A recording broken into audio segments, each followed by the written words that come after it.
কাজের সময় কথা বলতে গিয়ে হয়ে গেল এই বিপত্তি।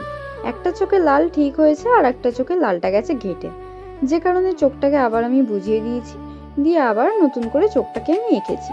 তো এই চোখটা আঁকার আগে কিন্তু আগে ঠাকুরগুলো যেমন আমি শেড দিয়ে নিয়েছিলাম, এখানেও সেরকম ডাস্ট কালার দিয়ে শেডটা দিয়ে নিয়েছি।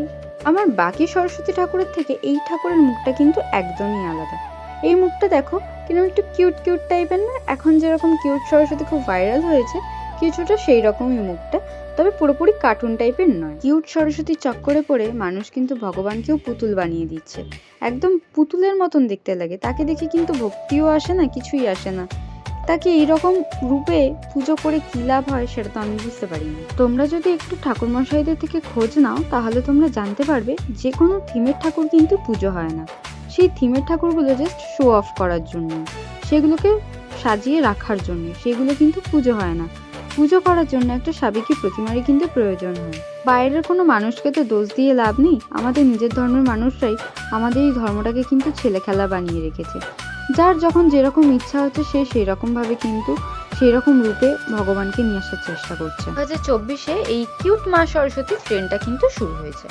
2025-এ কিউট মা দুর্গা, তারপর কিউট মা লক্ষ্মী, এমনকি মা কালীকেও কিউট বানিয়ে ছেড়েছে। এখন শুধু বাকি আছে মহাদেব। দেখা যাক তাকে নিয়ে আবার কি রঙ্গ তামাশা এরা শুরু করে।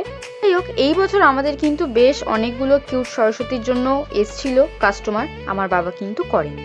আর এই রকম থিমের ঠাকুর আমরা বরাবরই কখনোই করি না, কোনো দিনই করি না, আর ভবিষ্যতেও আমরা কিন্তু করবো না। দেবীর মূর্তিতে এমন হওয়া উচিত যাকে দেখলে মন শান্ত হয়, মনে একটা ভক্তি আসে, কখনোই সেটা কার্টুন নয়। কুমোরটুলিতে এবছর প্রচুর পরিমাণে কিন্তু এই কিউট সরস্বতী মা তৈরি হয়েছে। আমি জানি না সেখানের প্রতিমা শিল্পীরা কেন এই ঠাকুর এরকম ভাবে অর্ডার নিল।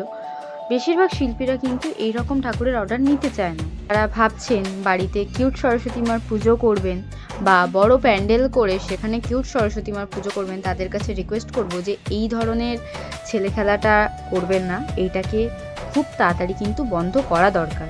আমরা যদি আমাদের দেবদেবীর মূর্তি নিয়ে এই ধরনের ছেলে খেলা করি তাহলে কিন্তু বাইরের ধর্মের মানুষগুলো আরও অনেক বেশি সুযোগ পেয়ে যায় এরকম কটূক্তিকর মন্তব্য করার জন্য। তাই আপনাদের কাছে রিকোয়েস্ট করব যে এই জিনিসগুলো বন্ধ করুন, আর শিল্পীদের কাছেও রিকোয়েস্ট করব যে আপনারা কিন্তু এরকম ঠাকুর অর্ডার নেবেন না, কেননা এই জিনিসগুলো আপনারা তৈরি করছেন কিন্তু তারা পুজো পাবে না।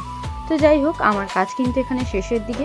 আমি কথাটা ঠিক বললাম না ভুল বললাম সেটা আপনারা কমেন্ট করে জানাবেন। আর আমার কাজ যদি ভালো লাগে লাইক কমেন্ট শেয়ার করে চ্যানেলটিকে সাবস্ক্রাইব করে দেবেন, ইনস্টাগ্রামে দেখলে ফলো করে দেবেন।